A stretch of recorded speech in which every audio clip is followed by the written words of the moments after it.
Assalamualaikum warahmatullahi wabarakatuh. Sahabat sekalian dan seluruh kaum muslimin dimanapun Anda berada, saya Dr. Ulil Amri Syafri.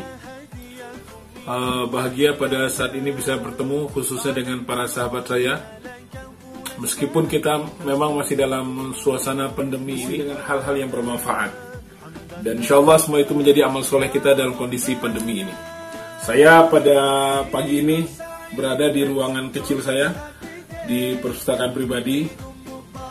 Memang demikian, saya berharap saya menghabiskan waktu di dalam ruangan ini dalam suasana pandemi yang saya sudah hampir 3 bulan tidak keluar. Tetapi tetap saja kita ingin segala sesuatu bisa kita berbagi dengan sahabat kita.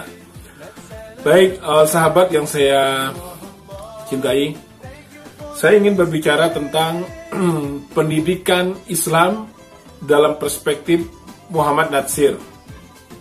Kenapa harus perspektif Muhammad Natsir?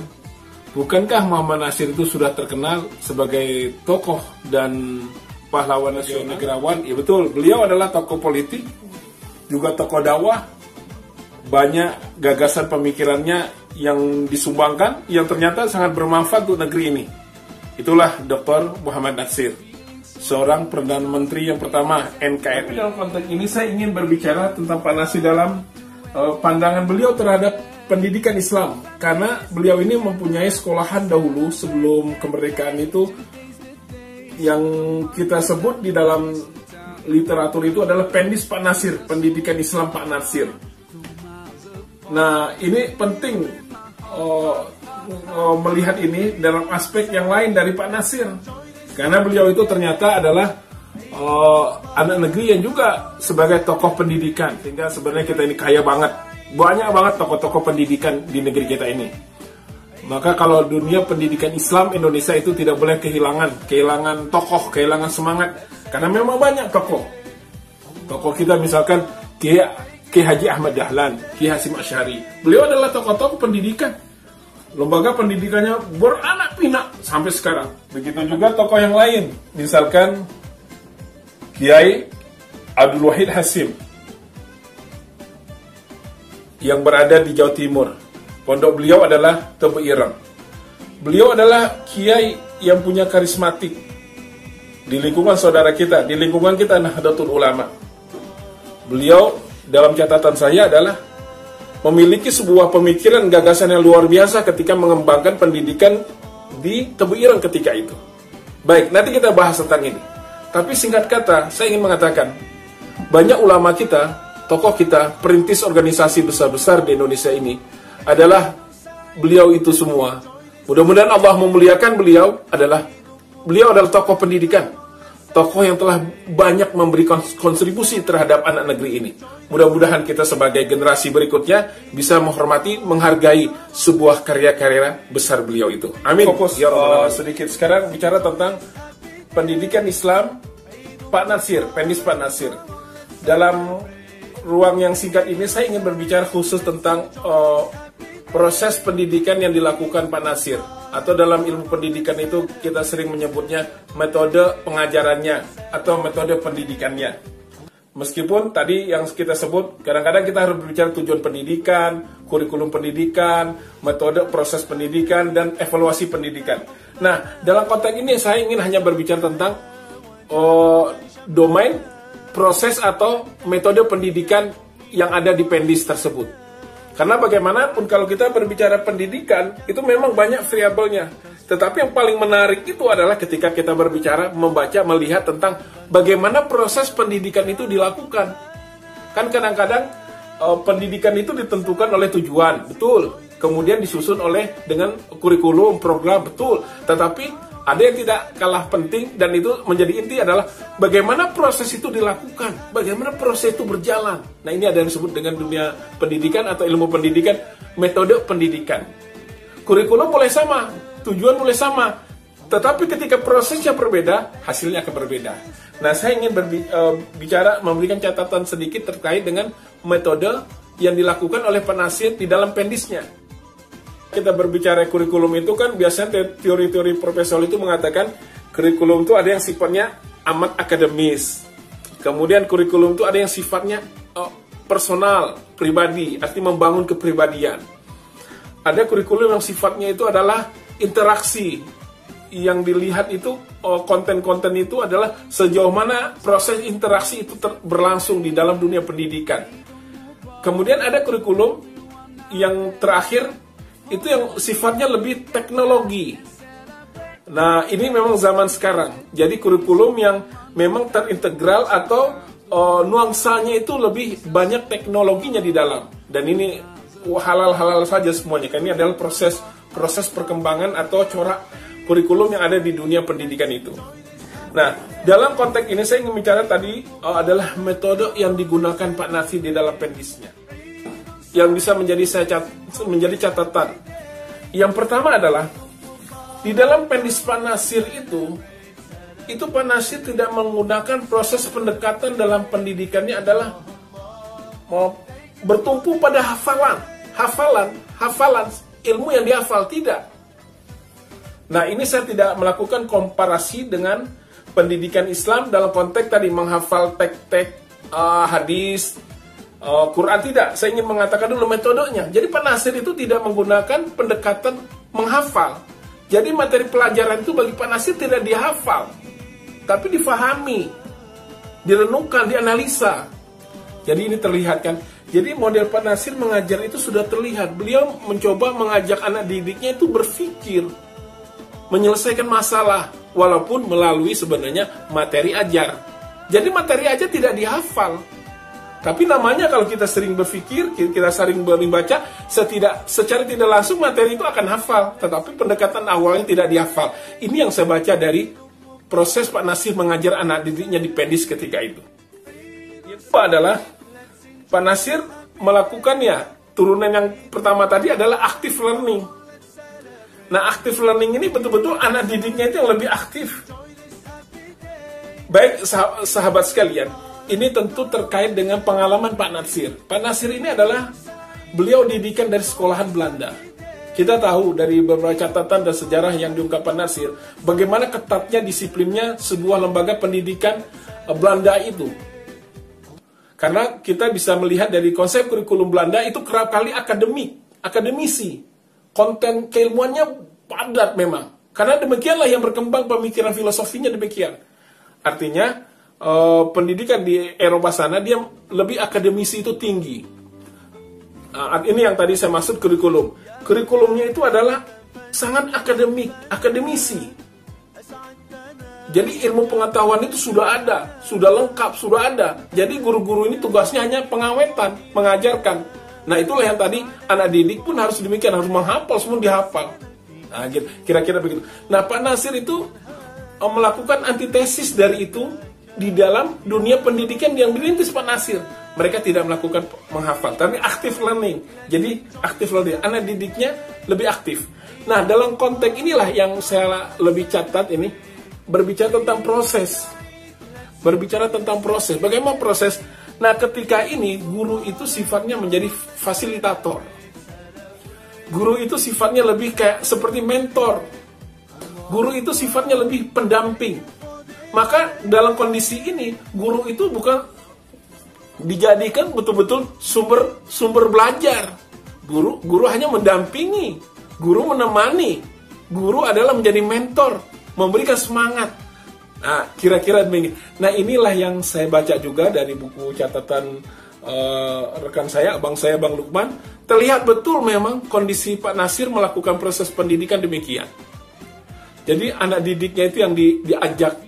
Nah, proses inilah bagian dari pendidikan ala Pak Nasir. Gaya Pak Nasir di dalam mendidik anak negeri ketika itu.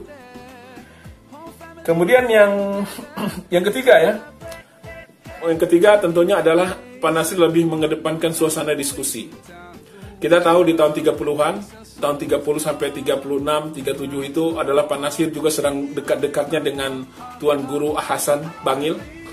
Beliau adalah mentor pribadi Pak Nasir yang selalu datang di setiap waktu, setiap problem, beliau menemui gurunya tersebut, kemudian terjadi diskusi. Dan kerap kali memang Tuan Guru Hasan itu tidak menjawab semua yang ditanyakan atau yang didiskusikan oleh Pak Nasir. Lebih sering Tuan Hasan ini memberikan buku, kemudian dibaca Pak Nasir, besoknya baru didiskusikan. Itu satu cara pula Hasan mendidik Pak Nasir. Nah, di dalam proses pengajaran Pendis saya melihat ada nuansa demikian. Jadi Pak Nasir itu mengajak anak didiknya, meskipun masih usia anak-anak didik yang di tingkat-tingkat sekolah rakyat, SMP gitu, seusia sekarang, itu beliau mengajak diskusi. Tentu ini kita bisa lihat, bandingkan dengan sekolahan lain yang ketika itu, baik sekolahan Islam yang ada di surau-surau atau di pondok-pondok. Tentu prosesnya agak berbeda. Nah, inilah yang saya katakan, Pendis ala Pak Nasir, pendidikan tapi dalam gayanya Pak Nasir. Nah, itu berbeda. Kemudian yang keempat itu Pak Nasir menyediakan mimbar. Jadi Pak Nasir itu sekolahannya meskipun sangat sederhana, beliau menyiapkan mimbar. Nah, mimbar inilah untuk anak-anak didik yang tunas muda-muda yang kecil-kecil itu untuk berbicara. Nah, ini sinkron kan dengan yang metode yang ketiga, sering diskusi dan bertukar pendapat. Jadi Pak Nasir itu menyiapkan mimbar. Mimbar yang anak-anak ini berbicara. Nah, ini luar biasa, ini pengalaman luar biasa kalau bagi anak-anak usia SMP, usia kelas-kelas usia sekolah rakyat itu pengalaman yang luar biasa ini. Nah, yang kelima itu Pak Nasir sekolahannya walaupun muridnya ketika itu sedikit sekali, nggak sampai 100. Pak Nasir itu mengadakan sholat Jumat sendiri. Jadi di sekolahan itu diadakan sholat Jumat sendiri. Nah, siapa yang menjadi khotib? Menjadi khotib adalah murid yang tingginya, sekolah yang sudah agak senior sedikit. Nah, beliau itulah disuruh menjadi khotib, menyampaikan pendapatnya, nasihat agama. Kemudian di saat itu juga Pak Nasir mengamati teknik dan cara tutur kata muridnya ini. Di sisi yang lain, anaknya ini pun membangkitkan kemampuan dia berbicara, mempengaruhi jamaahnya. Nah, ini bagian dari proses pendidikan di sekolah Pendis tersebut. Jadi Pak Nasir itu memang secara khusus membuat sholat Jumat sendiri. Saya berpikir ketika itu di masjid-masjid yang ada di kampung-kampung saat itu, khususnya di Bandung waktu itu, jelas adalah sholat Jumat, tidak mungkin tidak ada. Tapi Pak Nasir ternyata dalam catatan beliau membuat sholat Jumat sendiri.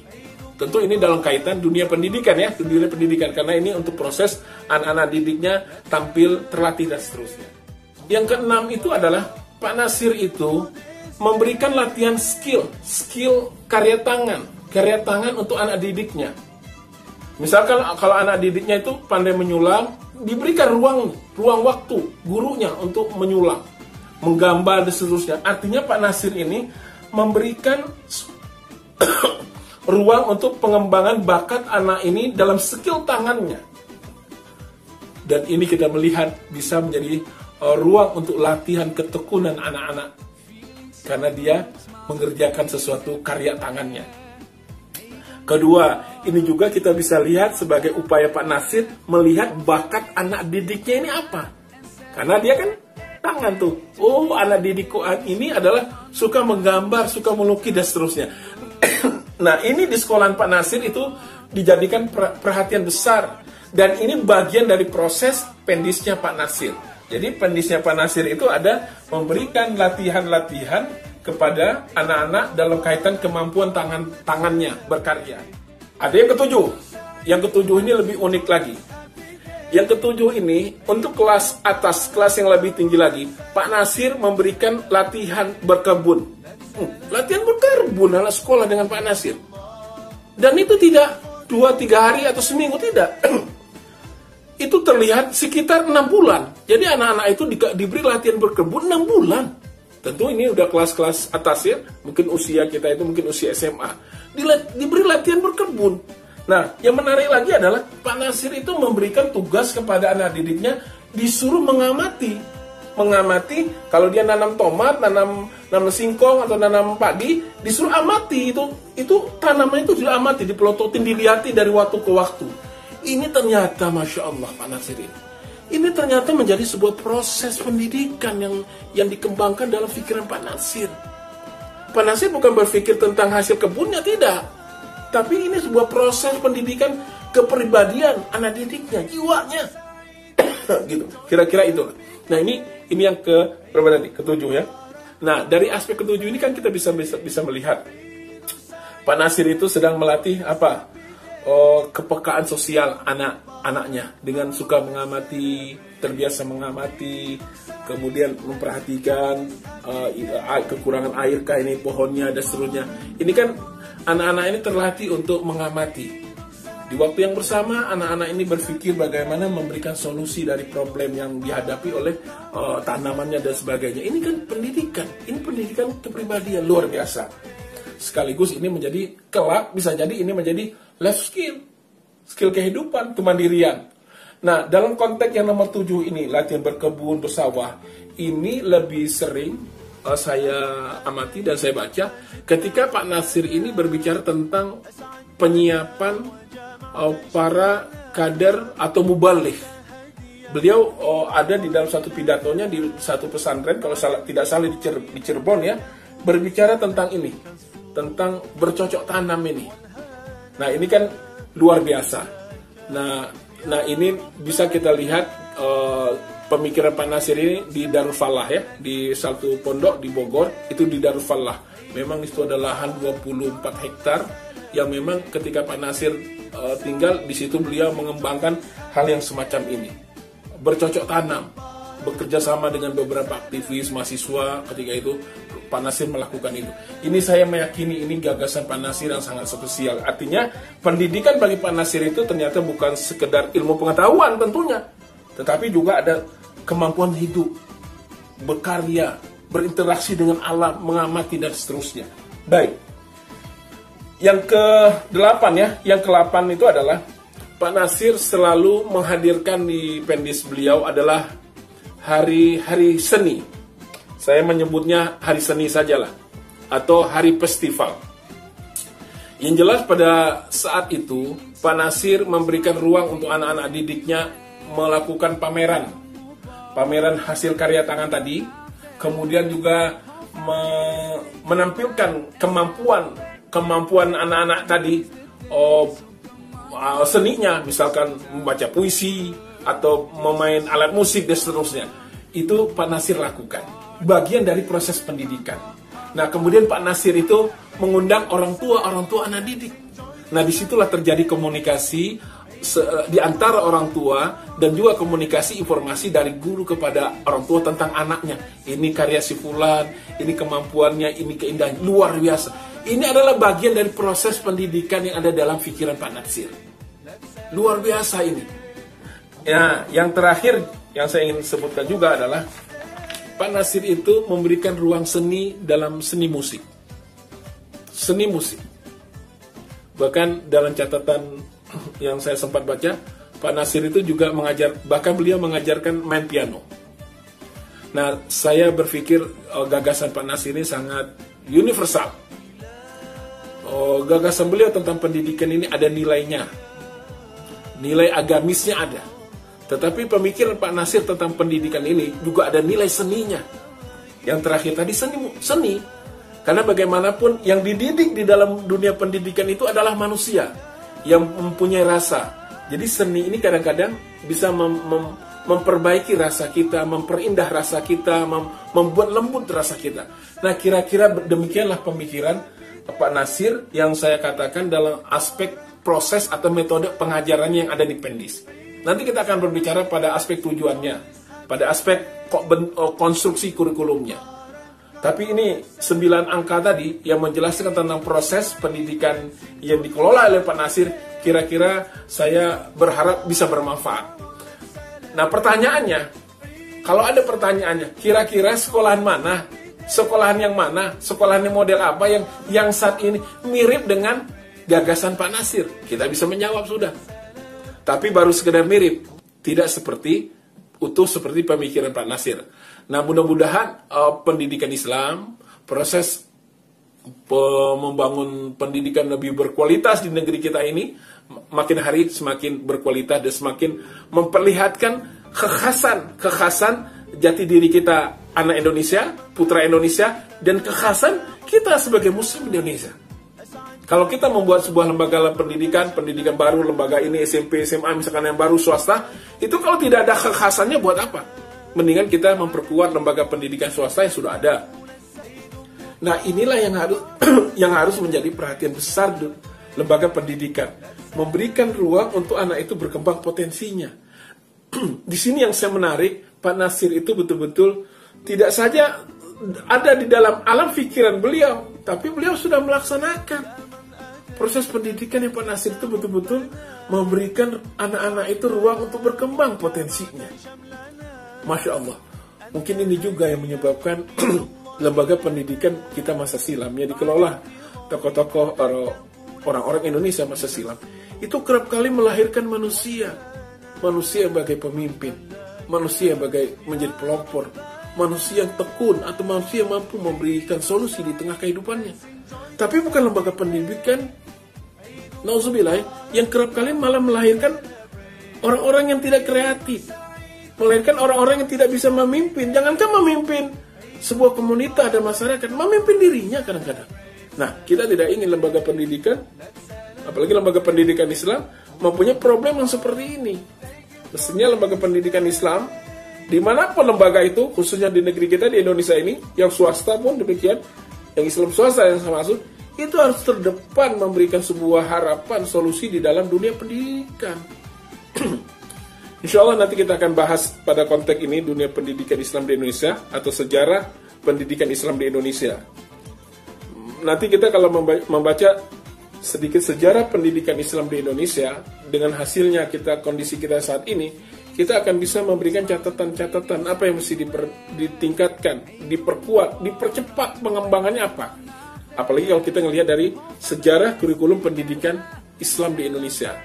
Ada buku yang bagus dalam hal ini yang memberikan catatan cukup lengkap, itu bukunya Profesor Muhammad Yunus ya. Itu memberikan catatan tentang kondisi kurikulum pendidikan Islam ketika itu.